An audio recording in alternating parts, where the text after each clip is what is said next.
วัสดีครับพ่อแม่พี่น้องท่านพุทธศาสนิกชนทั้งหลายจะอ่านทำให้ฟังเรื่อง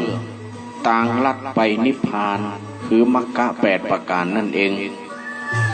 ก็พระธรรมเทศนาพุทธนี้เขียนโดยท่านอินทร์สมชัยสมภูปรริญญาธรรม6นักธรรมเอก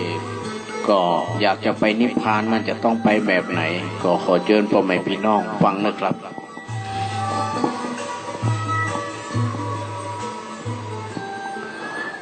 นะโม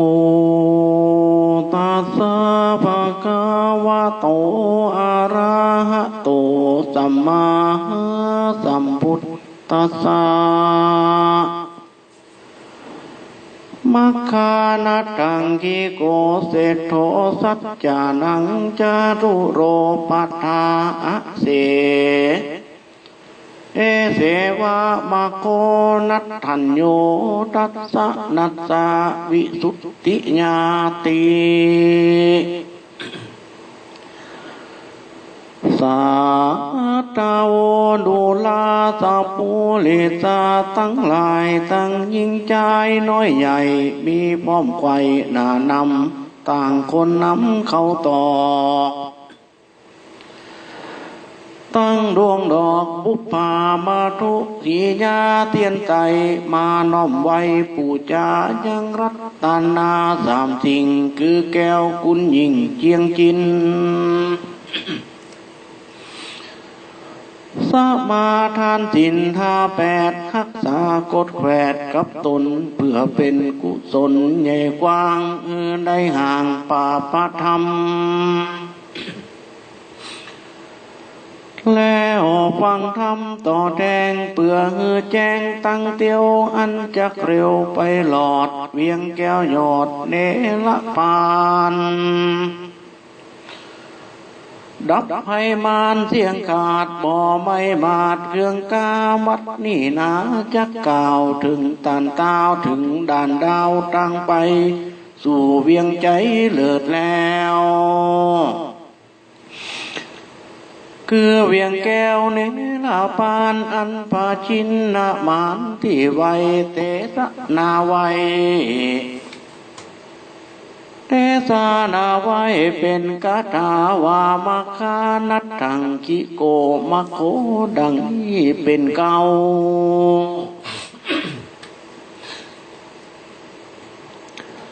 หอหนุ่มเนาแล้วลำแปลงใจงามจื่นจ้อยตัวตามรอยกำไปบัดนี้แด่เธอสา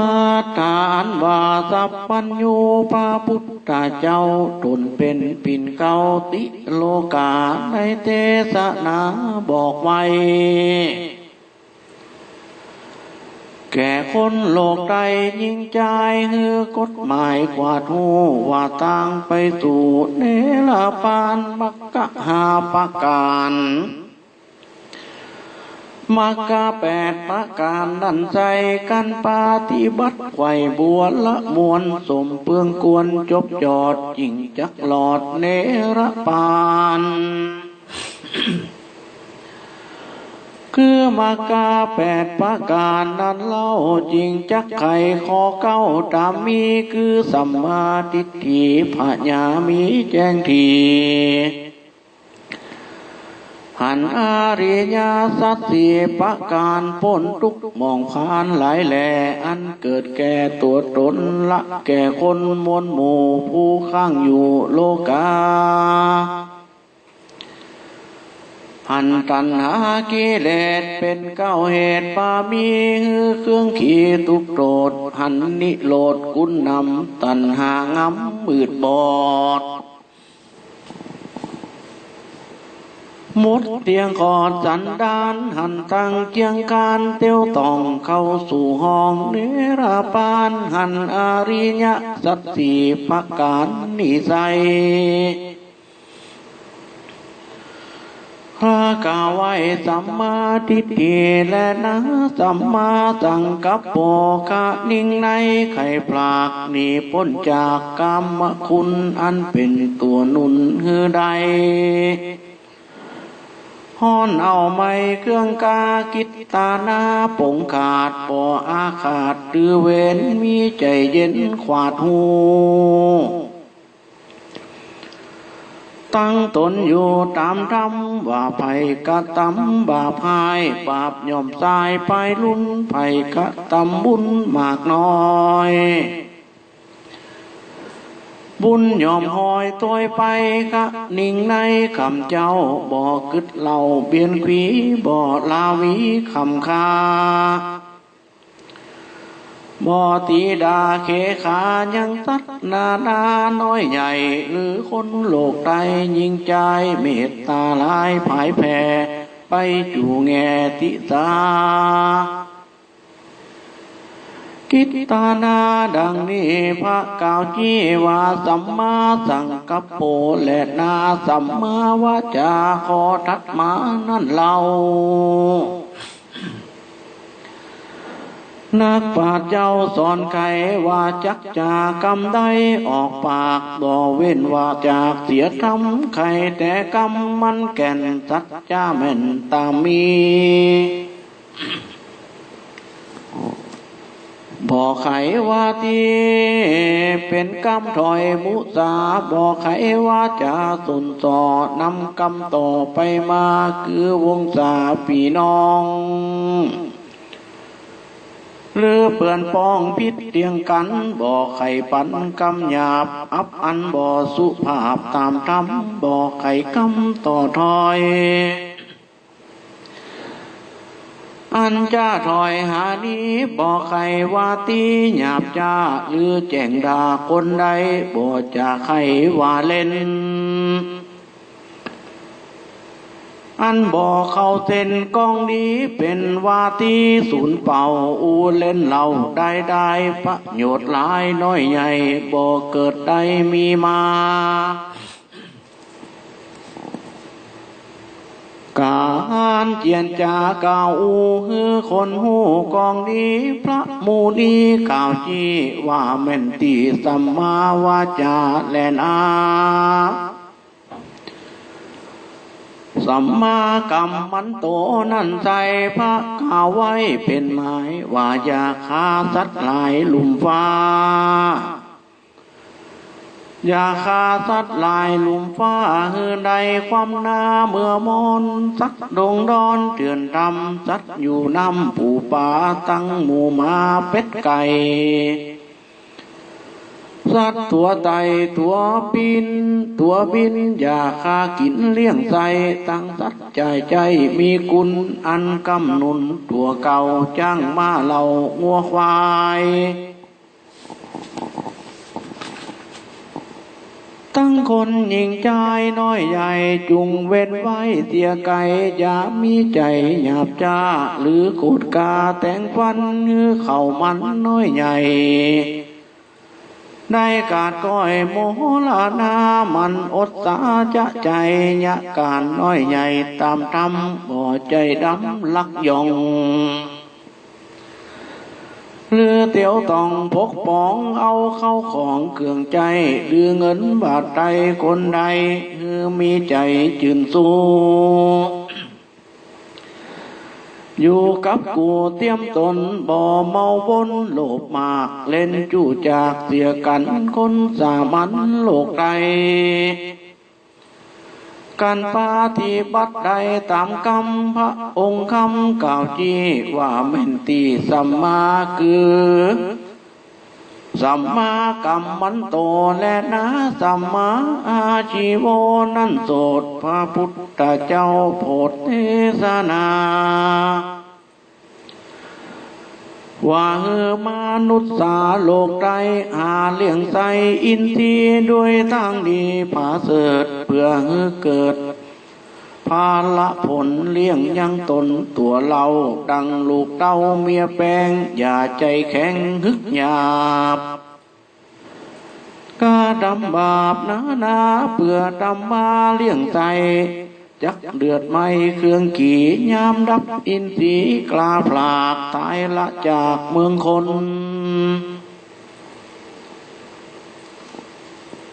บาปจักจนจองก้องไปสู่ห้องอบายและนาบ่มีหมายได้หลอดเบียงแก้วยอดเนรปานราชินนามานตีไว้เตสนาไว้เป็นหมายว่าสัตว์ทั้งหลายมวลหมู่ผู้ข้างอยู่สงสารย้อนอาหารแต่ใจจริงอยู่ได้เบิ่นนานกันอาหารเสียงขาดย่อมก้อยกาดโมลานาการจะแหวงหาเลี้ยงตองแม่นจองกองตำคือกะตำนาไรตามยะใดตามยาใดมีแห้งหรือสะแหวงหับจางตามตันอ้างปั่นหมายการก้าขายหลายอย่างการก้าขายลายหลองอันถูกจองกองทำดังพระองค์คำตีไว้เตสนาไว้เป็นตาว่าจักเป็นวานิชาปอกาขายเครื่อง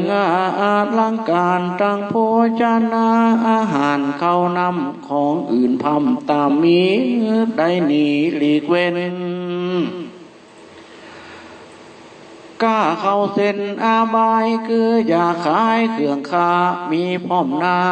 ดาคือปืนยาหอกดาบนาไม่อาบยายำตั้งจิบจำและสุ่ม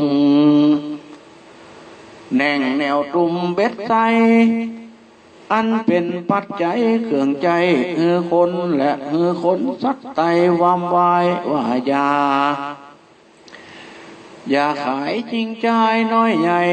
ตานใดเคขาอย่าขายสัตว์นาตัวนาเพื่อตันข้าเป็นอาหารตั้งสุลาบานน้ำเหล้าง่วนพิษเหล้าลายอันอย่านำมันมากาจักเป็นเมฆฟ้าปามัว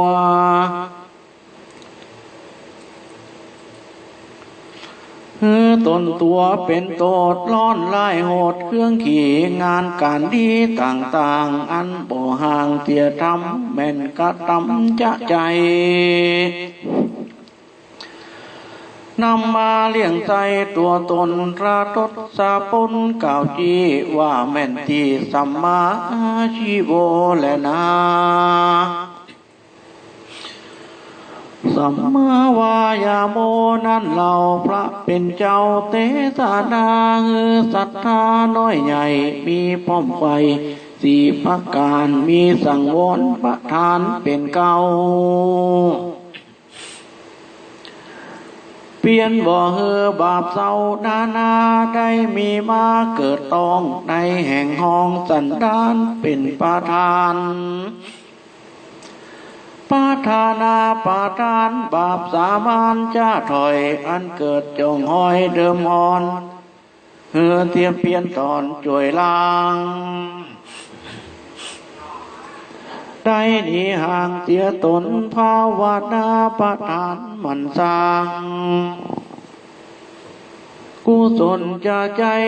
มีพร้อมไหวนาอานุลักขะปาทานอานุลักขานาปาทานหักษาบุญไว้อย่าใดสูญหายกันหญิงใจน้อยใหญ่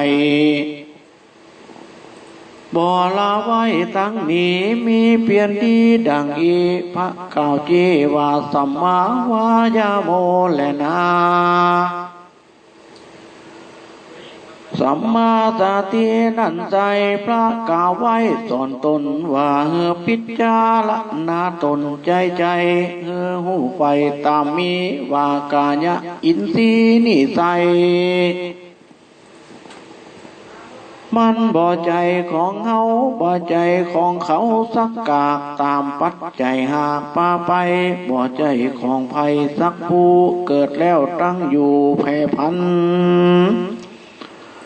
ครับจำมันบ่ได้หูเมื่อยไข้ชาลาหูหมอลานากล้าผากชีวิตขากพรากนิหาย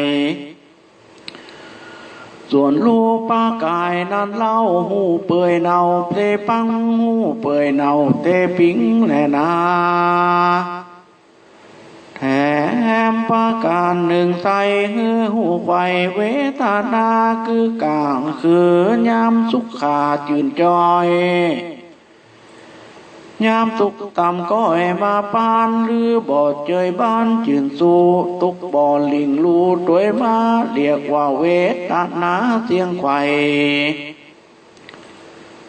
จัดนับได้สามประการยามอารมณ์ปานมาตรองในแห่งห้องอินทรีย์เฮายินดีไหลแหลตานเก่าแก้ว่าสุขกาเวทนากันอารมณ์หนามาตองเป็นทุกนองเหลือใจตานมีไข่เก่าจี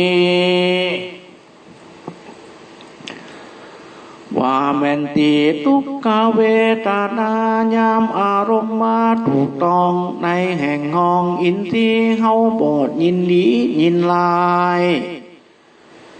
เต้าอยู่จากวายได้ตันจี้หมายบอกไว้คือหากได้อาทุกขมะสุขเวทนาแลนามีพญาภายสันทีถูกตัดตีตามลายว่าเวทนาตั้งหลายนั่นใจมันบ่ใจของเฮาบ่ใจของเขาสักผู้เกิดแล้วตั้งอยู่ดับไปอย่าหือใจลิงลูหือกวาดหูตามทำและนาแถมประการหนึ่งใจหือหูไข่ใจเฮาว่าลงบัวเมาขึ้นลองไปสู่ห้องแดนใดกึดตั้งไก่และไก่เกิดการถอยไหลตาล้นคือกึดกุศลใหญ่น้อยใจจืนจ้อยเจยบานหรือมองผ่านบนเสาคือพิจารณาเล่าจูคน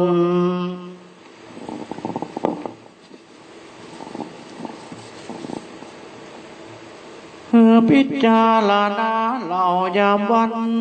ขวาดหูหันเสียงไข่บ่เว้นไว้ยามใดสติตัวไปจูตีพระเก่าจี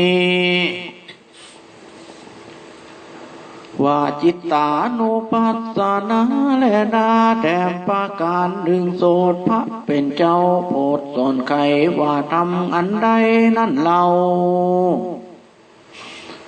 เป็นบาปเศร้าทาล้นหรือเป็นกุศลผ่าเสดอันมาบังเกิดในใจเอาสติตัวไปอย่าขาดอย่าประมาทละสา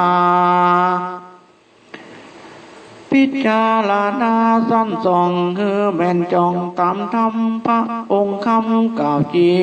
ว่าแม่นตีธรรมานุปัสสนาแลนาสัมมาสมาธิสัมมาสมาธิทวนแปดพระพุทธเจ้าแปดเป็นหมายหญิงใจน้อยใหญ่ได้เตียวไต่ปฏิบัติตามยังกรรมฐานงามวิเศษกิเลสดับหายสมาธิไม่เป็นเก่าวิปัสสนาเราเป็นสองอันเป็นกองผ่าเสดมีกุลเลิศเจียงคานเพื่อเกิดญาณทั้งสี่อันพาเก่าจีจะไขว่ากันคนใดแหละว่ากันคนใดแหละใดย่อมเข้าไกลเนลาปานอัปปามาทะฌานเป็นเก่ามีปฐมฌานเป็นเก้าจาตุตาฌานอันเป็นกลางและเป็นปลายมีมัทธะลายพร้อมพร้อม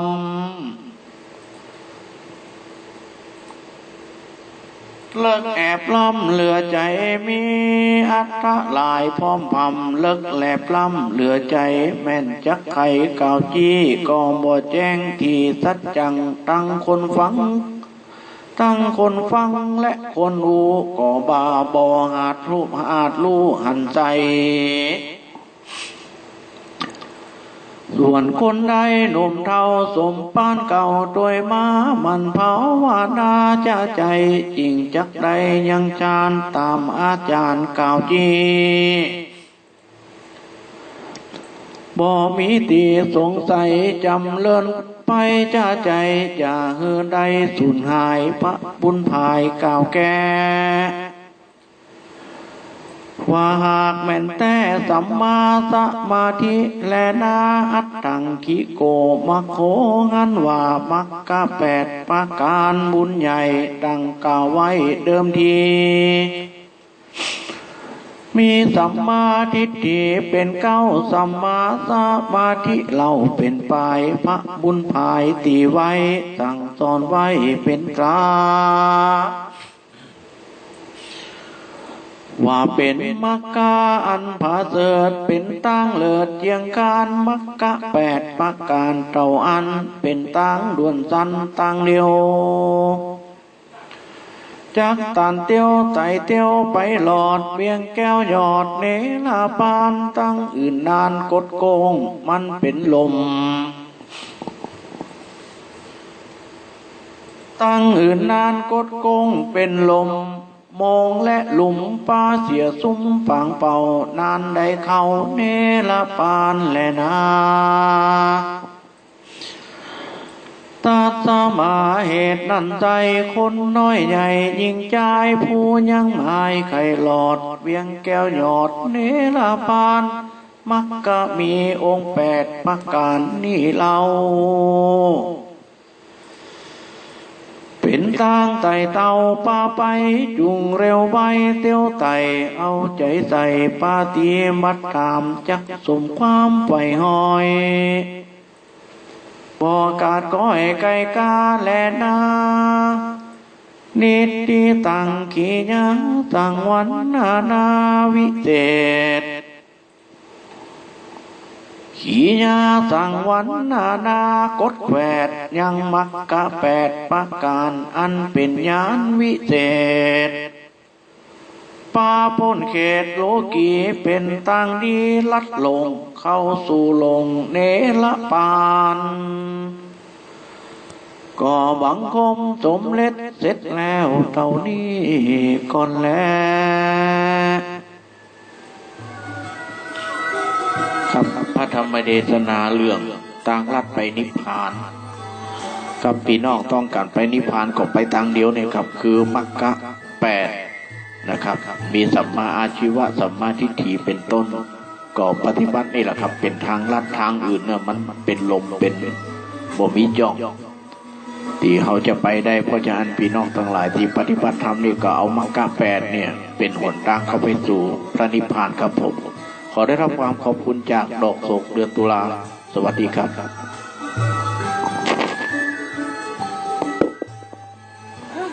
แว่นตานี่ฮักกว่า